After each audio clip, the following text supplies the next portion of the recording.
आज हम सुनेंगे संतोषी माता के शुक्रवार व्रत की कथा। तो चलिए आरंभ करते हैं माता रानी का नाम लेकर। जय माता दी। दोस्तों, एक समय की बात है, एक बुढ़िया थी, उसके 7 बेटे थे। 6 कमाने वाले थे जबकि एक निकम्मा था। बुढ़िया 6 बेटों की रसोई बनाती, भोजन कराती और उनसे जो कुछ जूठन बचती वह 7वें को दे देती। एक दिन वह पत्नी से बोला, देखो मेरी माँ को मुझ पर कितना प्रेम है। वह बोली, क्यों नहीं, सबका जूठा जो तुमको खिलाती है। वह बोला, ऐसा नहीं हो सकता, मैं जब तक आंखों से ना देख लूं मान नहीं सकता। बहू हंसकर बोली, देख लोगे तब तो मानोगे। कुछ दिन बाद त्योहार आया। घर में 7 प्रकार के भोजन और चूरमे के लड्डू बने। वह जांचने को सिर दुखाने का बहाना कर पतला वस्त्र सिर पर ओढ़े रसोई घर में सो गया। वह कपड़ों में से सब देखता रहा। 6 भाई भोजन करने आए। उसने देखा माँ ने उनके लिए सुंदर आसन बिछा नाना प्रकार की रसोई परोसी और आग्रह करके उन्हें जमाया। वह देखता रहा। 6 भोजन करके उठे तब माँ ने उनकी जूठी थालियों में से लड्डुओं के टुकड़े उठाकर एक लड्डू बनाया। जूठन साफ कर बुढ़िया माँ ने उसे पुकारा, बेटा 6 भाई भोजन कर गए, अब तू ही बाकी है, उठ तू कब खाएगा। वह कहने लगा, माँ मुझे भोजन नहीं करना, मैं परदेश जा रहा हूँ। माँ ने कहा, कल जाता हो तो आज चला जा। वह बोला, हाँ आज ही जा रहा हूँ। यह कहकर वह घर से निकल गया। चलते समय पत्नी की याद आ गई। वह गौशाला में कंडे उपले थाप रही थी। वहां जाकर बोला, हम जावे परदेश, आवेंगे कुछ काल, तुम रहियो संतोष से धर्म अपनो पाल। वह बोली, जाओ पिया आनंद से, हमारो सोच हटाए, राम भरोसे हम रहें, ईश्वर तुम्हें सहाय। 2 निशानी आपन दे, धरू मैं धीर, सुधी मति हमारी बिसारियो, रखियो मन गंभीर। वह बोला, मेरे पास तो कुछ नहीं, यह अंगूठी है सो ले और अपनी कुछ निशानी मुझे दे। वह बोली, मेरे पास क्या है, यह गोबर भरा हाथ है। यह कहकर उसकी पीठ पर गोबर के हाथ की थाप मार दी। वह चल दिया। चलते चलते दूर देश पहुंचा। वहां एक साहूकार की दुकान थी। वहां जाकर कहने लगा, भाई मुझे नौकरी पर रख लो। साहूकार को जरूरत थी। बोला, रह जा। लड़के ने पूछा, तनख्वाह क्या दोगे। साहूकार ने कहा, काम देखकर दाम मिलेंगे। साहूकार की नौकरी मिली। वह सुबह 7 बजे से 10 बजे तक नौकरी बजाने लगा। कुछ दिनों में दुकान का सारा लेन देन, हिसाब किताब, ग्राहकों को माल बेचना, सारा काम करने लगा। साहूकार के 7-8 नौकर थे, वे सब चक्कर खाने लगे। यह तो बहुत होशियार बन गया। सेठ ने भी काम देखा और 3 महीने में ही उसे आधे मुनाफे का हिस्सेदार बना दिया। वह कुछ वर्ष में ही नामी सेठ बन गया और मालिक सारा कारोबार उस पर छोड़कर चला गया। इधर उसकी पत्नी को सास ससुर दुख देने लगे। सारी गृहस्थी का काम करा के उसे लकड़ी लेने जंगल में भेजते। इस बीच घर के आटे से जो भूसी निकलती उसकी रोटी बनाकर रख दी जाती और फूटे नारियली में पानी। एक दिन वह लकड़ी लेने जा रही थी। रास्ते में बहुत सी स्त्रियां संतोषी माता का व्रत करती दिखाई दी। वह वहां खड़ी होकर कथा सुनने लगी और पूछा, बहनों तुम किस देवता का व्रत करती हो और उसके करने से क्या फल मिलता है। यदि तुम इस व्रत का विधान मुझे समझाकर कहोगे तो मैं तुम्हारा बड़ा एहसान मानूंगी। तब उनमें से एक स्त्री बोली, सुनो, यह संतोषी माता का व्रत है। इसके करने से निर्धनता दरिद्रता का नाश होता है और जो कुछ मन में कामना हो सब संतोषी माता की कृपा से पूरी होती है। जब उसने उससे व्रत की विधि पूछी, वह भक्तिनी स्त्री बोली, 1.25 आने का गुड़ चना लेना, इच्छा हो तो 5.25 आने का लेना, या 1.25 रुपये का भी सहूलियत के अनुसार लाना। बिना परेशानी और श्रद्धा व प्रेम से जितना भी बन पड़े सवाया लेना। प्रत्येक शुक्रवार को निराहार रहकर कथा सुनना। इसके बीच क्रम टूटे नहीं, लगातार नियम पालन करना। सुनने वाला कोई न मिले तो घी का दीपक जलाकर उसके आगे या जल के पात्र को सामने रखकर कथा कहना। जब कार्य सिद्ध ना हो नियम का पालन करना और कार्य सिद्ध होने जाने पर ही व्रत का उद्यापन करना। 3 मास में माता फल पूरा करती हैं। यदि किसी के ग्रह खोटे भी हो तो भी माता वर्ष भर में कार्य सिद्ध करती हैं। फल सिद्ध होने पर उद्यापन करना चाहिए, बीच में नहीं। उद्यापन में 2.5 सिर आटे का खाजा तथा इसी परिणाम में खीर तथा चने का साग करना। 8 लड़कों को भोजन कराना। जहाँ तक मिले देवर जेठ भाई बंधु के हों, ना मिले तो रिश्तेदारों और पास पड़ोसियों को बुलाना, उन्हें भोजन करा, यथाशक्ति दक्षिणा दे, माता का नियम पूरा करना। उस दिन घर में खटाई ना खाना। यह सुन बुढ़िया के लड़के की बहू चल दी। रास्ते में लकड़ी के बोझ को बेच दिया और उन पैसों से गुड़ चना ले माता के व्रत की तैयारी कर आगे चली और सामने मंदिर देखकर पूछने लगी, यह मंदिर किसका है। सब कहने लगे, संतोषी माता का मंदिर है। यह सुनकर माता के मंदिर में जाकर चरणों में लौटने लगी। दीन हो विनती करने लगी, माँ मैं निपट अज्ञानी हूँ, व्रत के कुछ भी नियम नहीं जानती, मैं दुखी हूँ। हे माता जगत जननी, मेरे दुख दूर कर, मैं तेरी शरण में हूँ। माता को दया आई। एक शुक्रवार बीता कि उसके दूसरे को उसके पति का पत्र आया और तीसरे शुक्रवार को उसका भेजा हुआ पैसा आ पहुंचा। यह देख जेठ जेठानी मुंह सिकोड़ने लगे। लड़के ताने देने लगे। काकी के पास पत्र आने लगे, रुपया आने लगा, अब तो काकी की खातिर बढ़ेगी। बेचारी सरलता से कहती, भैया कागज आवे रुपया आवे, हम सबके लिए अच्छा है। ऐसा कहकर आंखों में आंसू भरकर संतोषी माता के मंदिर में आ मातेश्वरी के चरणों में गिरकर रोने लगी। माँ, मैंने तुमसे पैसा कब मांगा? मुझे पैसे से क्या काम, मुझे तो अपने सुहाग से काम है। मैं तो अपने स्वामी के दर्शन मांगती हूँ। तब माता ने प्रसन्न होकर कहा, जा बेटी, तेरा स्वामी आएगा।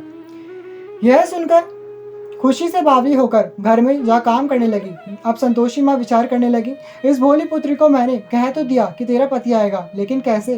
वह तो इसे स्वप्न में भी याद नहीं करता। उसे याद दिलाने को मुझे ही जाना पड़ेगा।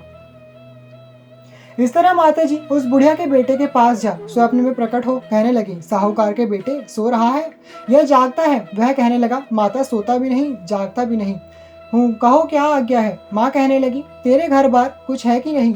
वह बोला, मेरे पास सब कुछ है, माँ बाप है, बहू है, क्या कमी है? माँ बोली, बोले पुत्र, तेरी बहू घोर कष्ट उठा रही है, तेरे माँ बाप उसे परेशानी दे रहे हैं, वह तेरे लिए तरस रही है, तू उसके सुध ले।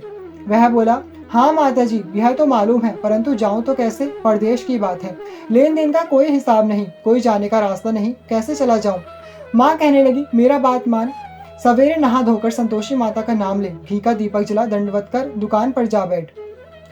देखते देखते सारा लेन देन चुक जाएगा, जमा का माल बिक जाएगा, सांझ होते होते धन का भारी ढेर लग जाएगा। अब बूढ़े की बात मानकर वह नहा धोकर संतोषी माता को दंडवत घी का दीपक जलाकर दुकान पर जा बैठा। थोड़ी देर में देने वाले रुपया लाने लगे, लेने वाले हिसाब लेने लगे।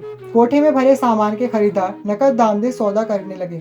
शाम तक धन का भारी ढेर लग गया। मन में माता का नाम ले चमत्कार देख प्रसन्न हो घर ले जाने के वास्ते गहना कपड़ा सामान खरीदने लगा। यहाँ काम से निपट तुरंत घर को रवाना हुआ। उधर उसकी पत्नी जंगल में लकड़ी लेने जाती है। लौटते वक्त माता जी के मंदिर में विश्राम करती। वह तो उसके प्रतिदिन रुकने का जो स्थान ठहरा। धूल उड़ती देख वह माता से पूछती है, हे माता, यह धूल कैसे उड़ रही है? माता कहती है, हे पुत्री, तेरा पति आ रहा है। अब तो ऐसा कर, लकड़ियों के 3 बोझ बना ले, एक नदी के किनारे रख और दूसरा मेरे मंदिर पर, वह तीसरा अपने सिर पर। तेरे पति को लकड़ियों का गट्ठर देख मोह पैदा होगा, वह यहाँ रुकेगा, नाश्ता पानी खा माँ के मिलने जाएगा। तब तू लकड़ियों का बोझ उठाकर जाना और चौक में गट्ठर डालकर जोर से आवाज लगाना, लो सासू जी, लकड़ियों का गट्ठर लो, भूसी की रोटी दो, नारियल के खेबड़े में पानी दो, आज मेहमान कौन आया है। माता जी से बहुत अच्छा कहकर वह प्रसन्न मन से लकड़ियों के 3 गट्ठर बनाई, एक नदी के किनारे पर और एक माता जी के मंदिर पर रखा। इतने में मुसाफिर आ पहुंचा। सूखी लकड़ी देख उसकी इच्छा उत्पन्न हुई कि हम यहीं पर विश्राम करें और भोजन बनाकर खा पी कर गाँव जाएं। इसी तरह रुककर भोजन बना, विश्राम करके गाँव को गया। सबसे प्रेम से मिला। उसी समय सिर पर लकड़ी का गट्ठर लिए वह उतावली सी आती है। लकड़ियों का भारी बोझ आंगन में डालकर जोर से 3 आवाज देती है, लो सासू जी, लकड़ियों का गट्ठर लो, भूसी की रोटी दो, आज मेहमान कौन आया है। यह सुनकर उसकी सास बाहर आकर अपने दिए हुए कष्टों को भुलाने हेतु कहती है, बहू ऐसा क्यों कहती है, तेरा मालिक ही तो आया है, आ बैठ, मीठा भात खा, भोजन कर, कपड़े गहने पहन। उसकी आवाज सुन उसका पति बाहर आता है। अंगूठी देख व्याकुल हो जाता है। माँ से पूछता है, माँ यह कौन है? माँ बोली, बेटा यह तेरी बहू है, जब से तू गया है तब से सारे गांव में भटकती फिरती है, घर का कामकाज कुछ करती नहीं, 4 पैर आकर खा जाती है। वह बोला, ठीक है माँ, मैंने इसे भी देख लिया और तुम्हें भी, अब दूसरे घर की ताली दो, उसमें रहूंगा। माँ बोली, ठीक है, जैसी तेरी मर्जी। तब वह दूसरे मकान की 3री मंजिल का कमरा खोल सारा सामान जमाया। एक दिन में राजा के महल जैसा ठाट बाट बन गया। अब क्या था, बहुत सुख भोगने लगी। इतने में शुक्रवार आया। उसने पति से कहा, मुझे संतोषी माता के व्रत का उद्यापन करना है। पति बोला, खुशी से कर लो। वह उद्यापन की तैयारी करने लगी। जिठानी के लड़कों को भोजन के लिए कहने गई। उन्होंने मंजूर किया, परंतु पीछे से जिठानी ने अपने बच्चों को सिखाया, देखो भोजन के समय खटाई मांगना, जिससे उसका उद्यापन पूरा ना हो। लड़के जीभने आए, खीर खाना पेट भर खाया, परंतु बाद में खाते ही कहने लगे, हमें खटाई दो, खीर खाना हमको नहीं भाता, देखकर अरुचि होती है। वह कहने लगी, भाई खटाई किसी को नहीं दी जाएगी, यह तो संतोषी माता का प्रसाद है। लड़के उठ खड़े हुए, बोले पैसे लाओ। बोली बहू कुछ जानती नहीं थी, उन्हें पैसे दे दिए। लड़के उसी समय हट करके इमली खटाई ले खाने लगे। यह देखकर बहू पर माता जी ने कोप किया। राजा के दूत उसके पति को पकड़कर ले गए। जेठ जेठानी मन माने वचन कहने लगे, लूट लूट कर धन इकट्ठा कर लाया है, अब सब मालूम पड़ जाएगा जब जेल की मार खाएगा। बहू से है सहन नहीं हुए। माँ संतोषी से माफी मांगी। रोती हुई माता जी के मंदिर गई। कहने लगी, हे माता, तुमने क्या किया? हंसाकर अब भक्तों को रुलाने लगी। माता बोली, बेटी, तूने उद्यापन करके मेरा व्रत भंग किया है। वह कहने लगी, माता, मैंने कुछ अपराध किया है। मैंने तो भूल से लड़कों को पैसे दिए थे। मुझे क्षमा करो, मैं फिर तुम्हारा उद्यापन करूंगी। माँ बोली, अब भूल मत करना। वह कहती है, अब भूल नहीं होगी। अब बतलाओ वे कैसे आवेंगे? माँ बोली, जा पुत्री, तेरा पति तुझे रास्ते में आता मिलेगा। वह निकली। राह में पति आता मिला। वह पूछी, कहाँ गए थे? वह कहने लगा, इतना धन जो कमाया है उसका टैक्स राजा ने मांगा था, वह भरने गया था। वह प्रसन्न हो बोली, भला हुआ, अब घर को चलो। कुछ दिन बाद फिर शुक्रवार आया। वह बोली, मुझे फिर माता को उद्यापन करना है। पति ने कहा, करो। बहू फिर जेठ के लड़कों को भोजन को कहने गई। जेठानी ने एक दो बात सुनाई और सब लड़कों को सिखाने लगी, तुम सब लोग पहले ही खटाई मांगना। लड़के भोजन से पहले कहने लगे, हमें खीर नहीं खानी, हमारा जी बिगड़ता है, कुछ खटाई खाने को दो। वह बोली, खटाई किसी को नहीं मिलेगी, आना हो तो आओ। वह ब्राह्मण के लड़के लाकर भोजन कराने लगी। यथाशक्ति दक्षिणा की जगह एक एक फल उन्हें दिया। संतोषी माता प्रसन्न हुई। माता की कृपा होते ही 90वें मास में उसके चंद्रमा के समान सुंदर पुत्र प्राप्त हुआ। पुत्र को पाकर प्रतिदिन माता जी के मंदिर को जाने लगी। माँ ने सोचा, यह रोज आती है, आज क्यों न इसके घर चलूं। यह विचार कर माता ने भयानक रूप बनाया। गुड़ चने से सना मुख, ऊपर सूंड के समान होठ, उस पर मक्खियां भिन भिन कर रही थी। देहली पर पैर रखते ही उसकी सास चिल्लाई, देखो री, कोई चुड़ैल डाकिन चली आ रही है, लड़कों इसे भगाओ, नहीं तो किसी को खा जाएगी। लड़के भगाने लगे, चिल्लाकर खिड़की बंद करने लगे। बहू रोशनदान में से देख रही थी। प्रसन्न से पगली बन चिल्लाने लगी, आज मेरी माताजी मेरे घर आई हैं। वह बच्चे को दूध पीने से हटाती है। इतने में सास का क्रोध फट पड़ा। वह बोली, क्या उतावली हुई है, बच्चे को पटक दिया। इतने में माँ के प्रताप से लड़के ही लड़के नजर आने लगे। वह बोली, माँ, मैं जिसका व्रत करती हूँ यह संतोषी माता है। सबने माता जी के चरण पकड़ लिए और विनती कर कहने लगे, हे माता, हम मूर्ख हैं, अज्ञानी हैं, तुम्हारे व्रत की विधि हम नहीं जानते। व्रत भंग कर हमने बड़ा अपराध किया है। जगमाता, आप हमारा अपराध क्षमा करो। इस प्रकार माता प्रसन्न हुई। बहू को प्रसन्न हो, जैसा फल दिया वैसा माता सबको दे, जो पढ़े उसका मनोरथ पूर्ण हो। बोलो संतोषी माता की जय। दोस्तों, इस प्रकार से संतोषी माता की व्रत कथा संपूर्ण होती है। यदि आप जानना चाहते हैं कि माता का व्रत किस प्रकार से करें, कब तक करें, कितने करें, किन नियमों का पालन करके उद्यापन कैसे करें, तो इस सब का वीडियो हमने डिटेल में बना रखा है। आपको डिस्क्रिप्शन बॉक्स में उस वीडियो का लिंक मिल जाएगा, जिसमें ना सिर्फ बताया है बल्कि सारी विधि करके भी दिखाई है, इसलिए आप उसे जाकर अवश्य देख लीजिएगा।